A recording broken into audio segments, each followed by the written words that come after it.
ભાઈઓ તથા બહેનો, આપ સર્વે અમારા માતૃશ્રી મંજુલાબેન જે મેની 5મી તારીખે આ વર્ષે ગોલોક સિધાવ્યા છે, તો એના લીધે અમે એવું વિચાર્યું કે બધા વૈષ્ણવો બધા ભેગા થાય અને આપણે બધા આનંદ કરીએ અને સંસ્મરોને બધા ભેગા કરી અને ઠાકોરજીનું નામ લઈએ.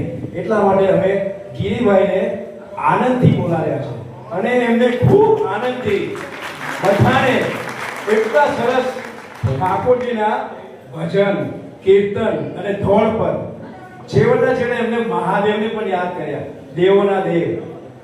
અતિ આનંદ આવી ગયો. ખરેખર અમને જ્યારે ગિરીભાઈ આવે એટલે ખૂબ જ અંતરમાં અને બહાર બધે જ આનંદ આવી જાય. ખૂબ ખૂબ આભાર. બસ એમની આખી ટીમનો અમે લોકો ખૂબ ખૂબ આભારી છે. આશા છે કે તમે અમારી સાથે ફરી પાછા જોડાશો. Thank you. બીજું કે અમારી સાથે મારા ભાઈ હરીશભાઈ આવેલા છે, એમના પત્ની સાથે. યોગેશભાઈ આવ્યા છે એમના પત્ની સાથે. માલિકાબેન સુનીલભાઈ સાથે આવ્યા છે.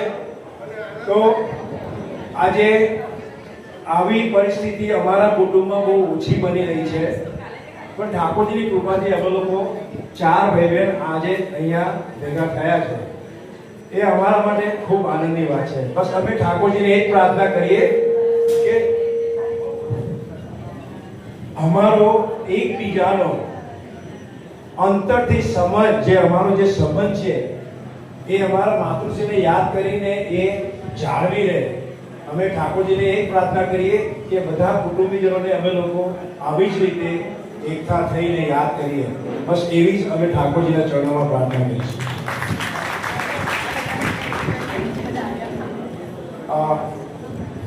તમે બધા આવ્યા એ બદલ તમારો ખૂબ ખૂબ આભાર છે.